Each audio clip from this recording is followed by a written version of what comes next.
Welcome to the MS&Me Radio Network, a division of the Multiple Sclerosis Global Support Network. The following program broadcast is an original creation by the broadcast entity. Discussion within the following broadcast should be used for informational purposes only and is not a substitute for professional medical advice or consultation. Before considering application of any broadcast content in the following program, please consult your healthcare provider. If you feel you are having a medical emergency, please contact your local health services for immediate assistance. MS&Me Media and the Multiple Sclerosis Global Support Network do not guarantee or warrant the accuracy of information in the broadcast to follow. The Multiple Sclerosis Global Support Network provisions broadcast services to program hosts. Information discussed in the broadcast does not necessarily reflect the views, opinions, or goals of the network and are solely those of the show broadcast host.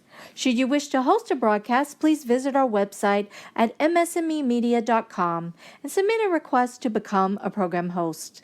We thank you for listening to the MS&Me Radio Network. Enjoy the show.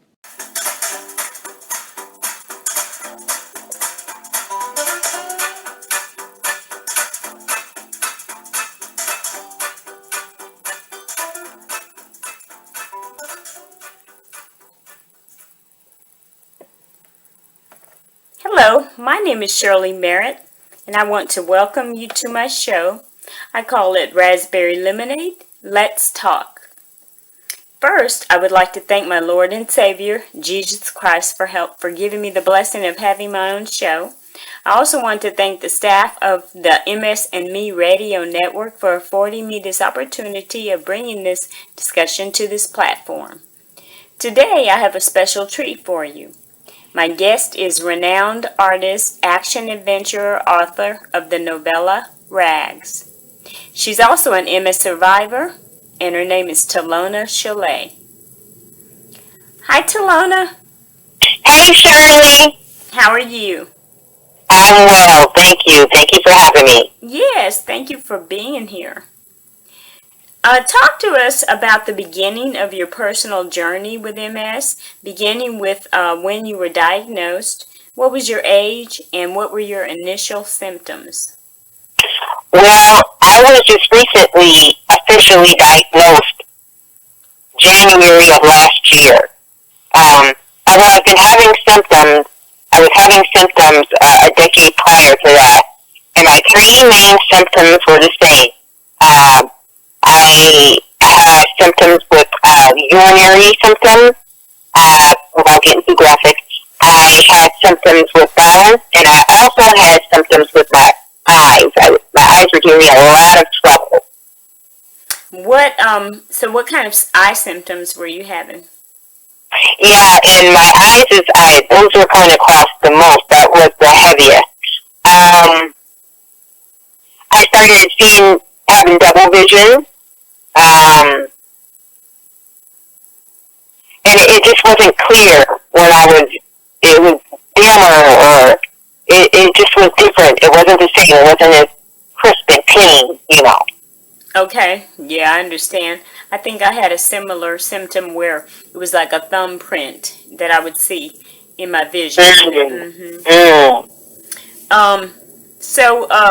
What is the one symptom that you wish would leave you and never return, and why? The one symptom that I wish would leave and never ever come back is memory loss. I struggle with that, and it's important to keep our memory. It makes us who we are, and it helps us to remain the beautiful people that we are, and helps us to remember the things in lives that have inspired us. So definitely the memory. Yeah, definitely. That's how we remember the important things, right? Absolutely.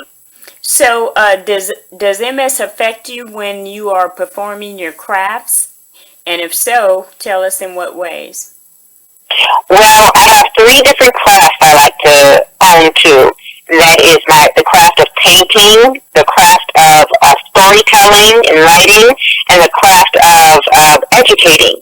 And it affected all of my crafts. With painting, they just weren't coming out the same. They weren't as detailed, and Uh, with but with painting, I'm very critical of my painting, so that would remain with or without MS. As far as writing, it was difficult for me to connect the sentences and string together a paragraph. It was very difficult to finish my novellas. As far as teaching, that one I had to step down from because I was in charge of educating students, classrooms of students, and me not remembering or me standing in front of them and forgetting the information was critical, so I couldn't risk that. So that one I had to totally give up. Okay, I understand that. Do you have children? I'm sorry? Do you have children? I do have children. I have 3 children. Okay, what are their ages, and have you talked to them about MS? And if so, do they understand what it means for their mom to have MS?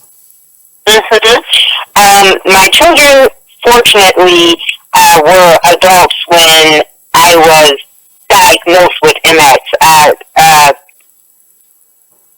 My children range from 19 to 24, and it's a lot easier for them to comprehend what's going on and for me to try to explain, well, I have a disease and it's debilitating, But, for example, my son, I would try to mention different ways that procedures that could possibly help, like stem cell, for example.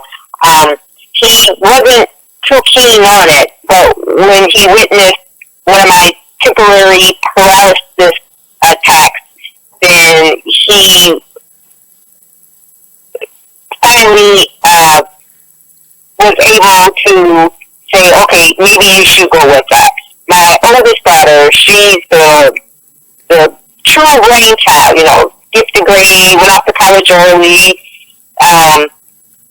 It frustrated her tremendously to see how my writing was because, see, I was in a classroom with all of my children through the whole educational experience with all 3 of my children, and to see me performing at such a level, it really frustrated her.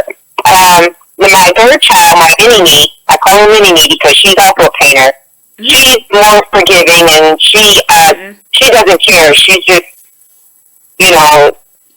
she's just happy that I'm here. And now, don't get me wrong, all of my children are happy that I'm here. Right. But it was less stressful for her, I'll say. Okay.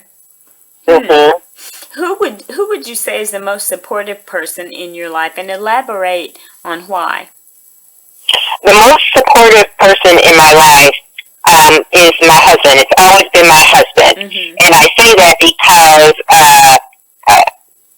he always has my back with this MS stuff, and he always makes sure that I'm keeping up with my medicine and my appointments, and he's always making sure that I'm getting the right amount of sun, and that I'm talking to the doctors and we're researching. So I have to say with him, he's also the one that I'm with now. My children are, like I said, they're adults, so they're out of the home now. So it's definitely him. Okay.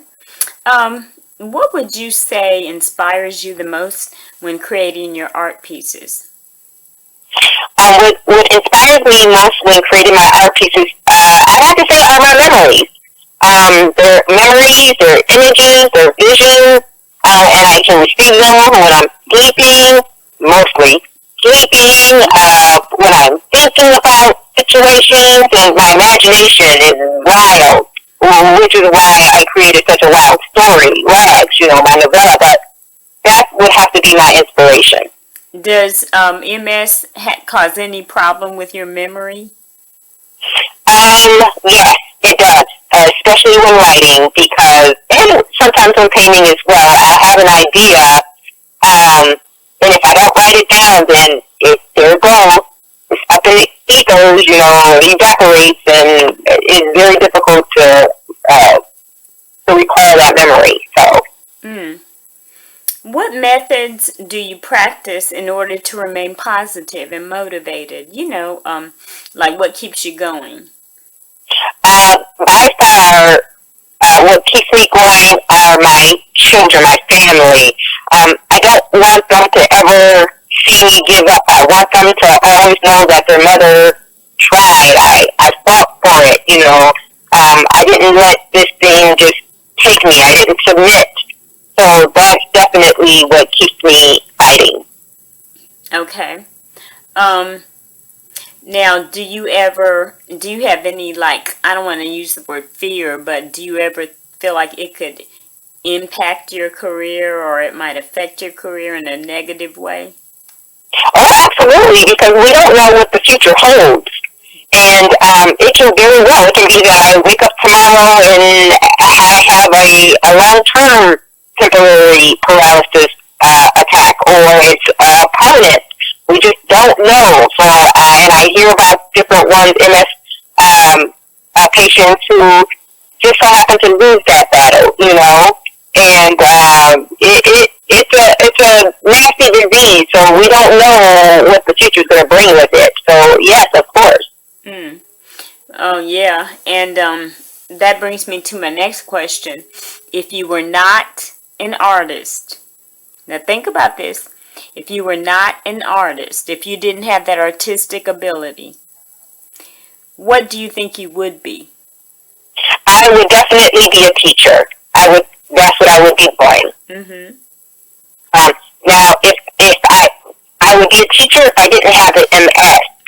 If I still have the MS and I wasn't an artist, I can't say what I would be doing. Actually, I don't know what I would be doing. I can't say what I would be doing. I would be a homemaker is what I would do. Something creative, you think? Well, because creativity denotes artistry. So if art was out of it, then if art was off the table, then I would say at home being a very, very productive woman. And I'm doing that now. I do that now, but that's what I would continue to do without the additional project. Right. Can you briefly just kind of tell us what Rags is about, just briefly? Rags is a story of a little girl, a little 7-year-old girl that's from another planet, an alternate dimension, an alternate universe. And she has adventures. That's what Rags is about. It's pretty exciting. She touches the lives of others, so it's a lot of fun. Okay. She's overcome the odds and overcome tragedies in her life, and yes, that's what it's about. That's what she's about. Is it science fiction like? It's science fiction. It's a action adventure. It's action drama. So that's what it is. And actually, I created, when I was doing the illustrations, I'm like, what am I going to do? And I made them, the characters animated. So it's more of a cartoon. Okay. So do you plan on writing more books? I do. I have, Rags is a compilation of series. So right now I have 4 different series, and what I plan on doing is just continuously writing as long as I can. I actually plan on inviting others to students and to write chapters in Rags themselves. So I plan on having guest authors. Rags sounds like a really interesting book. That's something I think I want to read. Yay! Yeah. I'll make sure to gift you series 1. You'll enjoy it. Oh, thank you. Wonderful. That's wonderful. Yes, ma'am. So what are your plans in the near future regarding your painting? With my paintings, I had to learn to set the painting aside. It's okay to set it down and to just rest.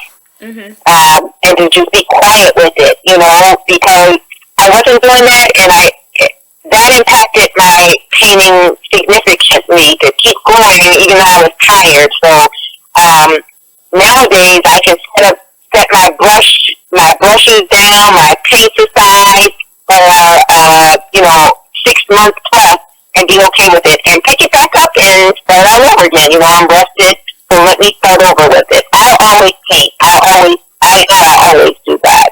I was doing that before I even had my children. So. Okay, so you were doing that at a young age. In high school. Oh, really? Oh, yeah. That's something that I think I had more artistic ability when I was little. I could draw a little bit. But yeah, nothing that would have caused me to be able to be a professional at it. Yeah, so do you ever experience any cognitive issues when you're writing? And if so, how do you address and tackle them?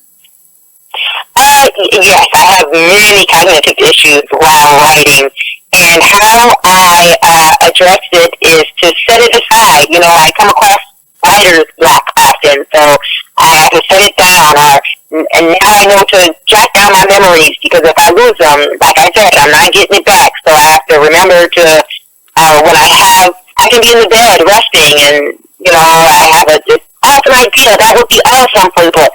And I will grab my phone and make a note of it. And so then that way I can reference back while I'm writing, that helps out a lot. Yeah, I have that same method. I use my phone because I don't really have the ability to write it down in my hand, and so I grab my phone and I have my thoughts. Do you have thoughts in the most strange places, like inspirations and thoughts for your writing? Oh, they always come in complete darkness. Like when I'm just waking up, I wake up early. I'm an early bird, so 4 o'clock in the morning, 5 o'clock in the morning, I'm still in bed, or right before I go to sleep. So yes, So, when you stopped working, you were teaching, correct? Yes. Okay, so what kind of MS problems were you having while you were teaching that kind of told you I've got to stop? My biggest cognitive problem was being able to recall information or not being able to recall the information. That was a huge problem. And so that meant that I was giving my students the wrong information. Oh, really? Oh yeah. So I couldn't do that anymore. I couldn't keep on knowing that, this is the reason why, there's a problem, and it getting worse, so I had to step down from that one. So was it like you would be teaching and then you would lose your train of thought, or describe exactly what? That's exactly what it would be. I would lose my train of thought, and so I'm standing up there bumbling around, and just speaking, and it just seemed crazy. I'm sure I appeared crazy to others, and that wasn't good. It didn't feel good either. So was it like you were reaching, when you were saying you were giving the wrong information, you were reaching something to fill in the blanks that were like right there in your head? It was like, okay, I was saying this to them, and I've got to make it seem like I know what I'm talking about and what I was about to say next. Well, it was more like, remember that short-term memory started impacting me. So if my sentences weren't adding up, they weren't following one another, they weren't syncing up. So I would start out talking about something, but my next sentence, I forgot what I was talking about. So it was something totally irrelevant. That wasn't good. Right, and yeah, I have that problem, losing my train of thought in mid-sentence. I would imagine that would be really hard to mask if you're teaching, Right. if you're in that element where you're a teacher and you're in front of students. Right. And plus, I would sometimes teach subjects like foreign languages, Spanish, and I'm teaching foreign languages, and I forget. And it was a big mess. So I couldn't. It was stressful for me. It was stressful for the students. So I just couldn't. I could imagine how stressful that would be. So, does that mean you know several languages? No, I only know two different languages. That's English and Spanish. Okay, and And go ahead. I learned Spanish while in college. Oh, okay. So English is my native tongue. Okay. So, when you go to see your neurologist, and you know how we take those notes in our cell phones that have our little notepads, and we jot things down that we want to be sure that we don't forget to ask, because if we, like we're talking about the cognitive problems now, we will forget it. Right. When we think of the things, if we don't write it down somewhere or put it in a cell phone. Is your neurologist empathetic and understanding? Do you feel like you can ask questions and get the answers that you need? No, I really truly don't. And I've switched my neurologist in the past because of that. I need me and my neurologist to be on the same page. It's okay that they don't know everything. But they need to be open to the information that I give them. They need to be receptive to the information that I'm giving them. Do you ever feel like they might think of you as a number? Or do you always feel like you're getting their total attention and all of their concern? Well, it depends that depends on the neurologist. Some neurologists think of their patients exactly as that, a number. And then you have some doctors who are more understanding, who take their patients and feelings and what they're experiencing into consideration. So it all depends on the doctor, What about with your personal doctor, your neurologist? With my neurologist, again, I ended up switching neurologists. Oh. I need to feel comfortable with that's too critical. It's too important. And doctor's too important. I saw on social media where you work out, and I believe it was so that you can keep wearing your heels. Tell us a little bit about that. Yeah, I was so, I'm vain. I know it. Don't judge me. Because when I stopped, I was unable to wear my heels any longer, and that was just a really hard blow. But then it got to the point where I was having a difficult time walking. Excuse me. And so I started working out my quads. I strengthened my legs so that I could at least walk on my own. And then from strengthening those leg muscles, those thigh muscles, it allowed me to walk in heels too. It was remarkable. It was amazing. Yeah, I know what you mean. I had to give up my heels, and it was almost devastating for me. Exactly. And I thought I was the only one, and whenever I bring it up, other ladies say, yeah, me too. It was just devastating. So I'm like, oh, I don't feel so bad, because I know I'm not the only one. So yeah. But it's like you feel like you lose some of your femininity, or something. It's a heel. Yes, but there are cute flats out there. Yes, I for us too. That kind of brings me to this question. We lose so much of our self-worth and identity. How do you think we can get some of that back? Well, because it's not the shoes, and it's not our makeup, and it's not our clothing that makes us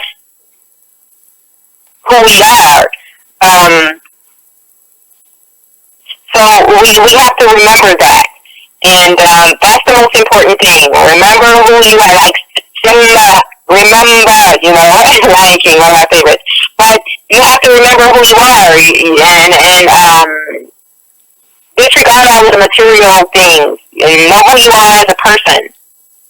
Yeah, that's good advice. Be true to yourself. Know who you are. What final encouraging thoughts do you want to leave with your listeners today, Talona? The encouraging thought that I'd like to leave with my listeners is just what we talked about, and that is to stay true to yourself. Remember who you are. And we've been dealt a complicated hand, but that's okay. Find the goodness in that. You know, not too many people can, but you can. Just know that you can still make raspberry lemonade out of those lemons. Um, okay. Yep. Well, I want to thank you so much, Talona Shalay, for talking with us today on my show. We here at MS&Me Radio appreciate the time that you have spent with us. Thank you for having me, Shirley. You are so welcome. And with that being said, people, I think we are at the end of my show. And we are going to sign off. It was a pleasure. It was my pleasure talking to you. Thank you for listening to us. And I hope you will tune in again next week. And for now, I'm going to say bye. Bye. Bye, everyone.